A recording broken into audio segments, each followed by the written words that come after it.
অবশেষে ডক্টর মোহাম্মদ ইউনূস এবং তারেক রহমান সাহেবের সাক্ষাৎ আজকে হয়ে গেল এবং ভিতরে কি হয়েছে না হয়েছে এখনো পুরোপুরি সবকিছু সম্পর্কে জানা যায়নি।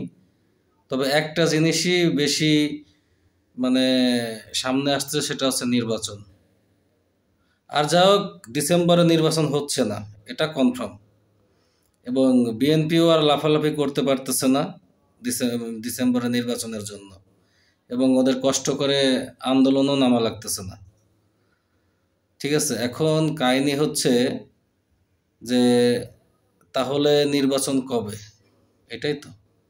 এখন ডক্টর মোহাম্মদ ইউনূস আর তারেক রহমান সাহেব যখন সাক্ষাতে ছিল, তখন তারেক রহমান সাহেব নির্বাচন পিছিয়ে নিয়ে আসার একটা অনুরোধ করেন। তা সেই অনুরোধের ভিত্তিতে ডক্টর মোহাম্মদ ইউনূস তারেক রহমান সাহেবকে বলেন যে যদি বিচার কাজ এবং সংস্কার ফেব্রুয়ারির ভিতরে যদি শেষ হয়ে যায়, মানে ফেব্রুয়ারির আগে যদি শেষ হয়ে যায়, তাহলে ফেব্রুয়ারি মাসের মাঝামাঝিতেই তারা নির্বাচন দিয়ে দিবে। আর যদি না হয় তাহলে সেটা এপ্রিলে চলে যাবে। অথচ আমাদের বাঙ্গু এলিট, আমাদের বিএনপির যেই কিছু উপর পর্যায়ের নেতা, তারা সংবাদ সম্মেলনে পুরা উল্টা কথা বলল। তারা কি বলতেছে? ডক্টর মোহাম্মদ ইউনূস ফেব্রুয়ারিতে নির্বাচন দেওয়ার জন্য রাজি হয়ে গেছে, অথচ এই ধরনের কোনো কথাই হয়নি।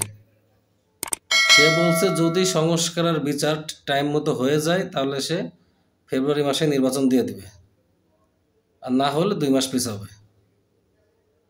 ঠিক আছে, আর এরা বলতেছে কি, ডক্টর মোহাম্মদ ইউনূস রাজি হয়ে গেছেন ফেব্রুয়ারি মাসে নির্বাচন। আর মনে হচ্ছে যে খুশিতে তাদের মানে কি বলবো আর। তা আমার কথা হচ্ছে,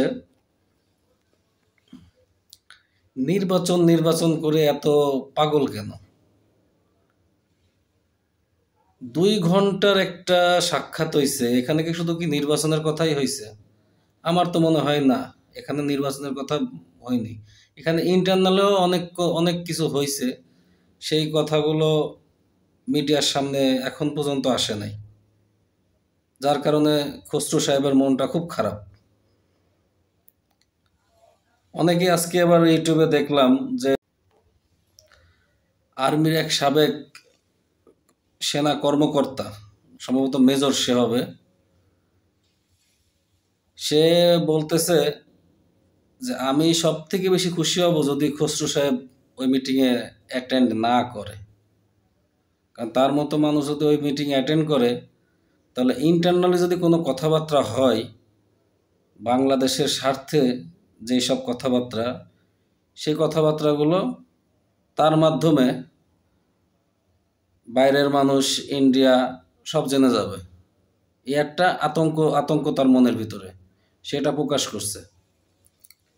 আমি তার মানে ভিডিও দেখছিলাম সেই অল্পতেই আমি এই কথাটাই শুনছি।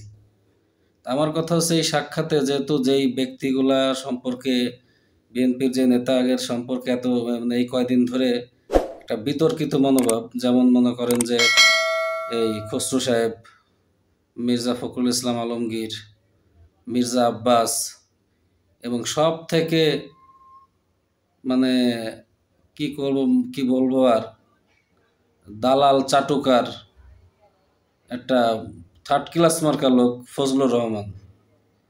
ঠিক আছে, একটা কথা আছে না, বাপ যতই খারাপ হোক সে কিন্তু বাপই। ঠিক আছে, তা এই লোক একটা সময় ছাত্রলীগের প্রেসিডেন্ট ছিল, আওয়ামী লীগের সে এমপিতেও দাঁড়াইছে, সম্ভবত পাশ করতে পারে নাই।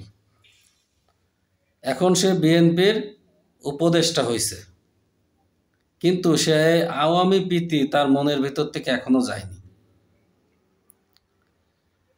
সে আওয়ামী লীগ নিষিদ্ধের পক্ষে না, মানে আওয়ামী লীগের বিপক্ষে কিছু শুনলেই হয়েছে তার হলো পুরো মানে তার চেহারার দিক তাকানো যায় না, আর তার কথাবার্তা পুরো ওবায়দুল কাদেরের ফটোকপি।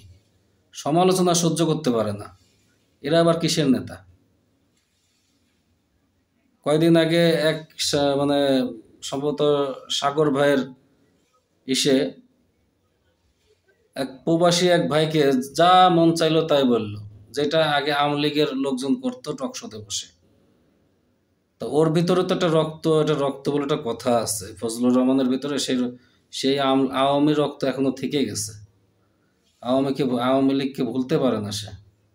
কারণ ওই যে বাপকে কি কখনো ভোলা যায়? যাই হোক, মূল কথায় আসি। আহ, অনেক প্রতীক্ষিত করার পর, মানে অনেক অপেক্ষার পর আজকে ডক্টর মোহাম্মদ ইউনূস এবং তারেক রহমান সাহেবের সাক্ষাৎ হলো, এবং তারেক রহমান সাক্ষাতের শেষে যেভাবে হাসি খুশিভাবে বের হইলো, মনে হলো অনেক পজিটিভ কিছু হয়েছে ভিতরে।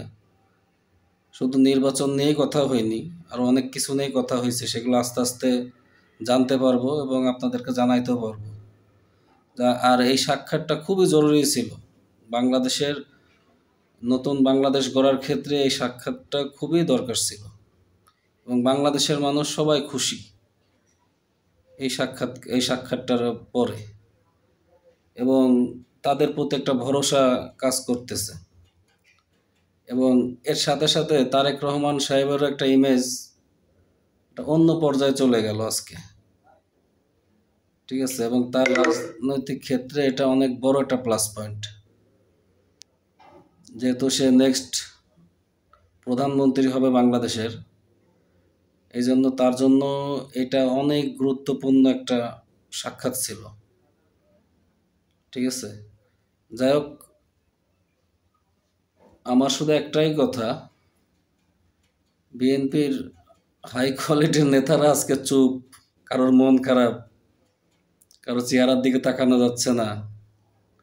মনে হয় কিছু তো একটা হয়েছেই ভিতরে, নাহলে এদের অবস্থা এরকম কে? যাই হোক, সবাই ভালো থাকবেন, আর আমার চ্যানেলটাকে একটু সাবস্ক্রাইব করে দিয়েন, অনুরোধ আপনাদের কাছে।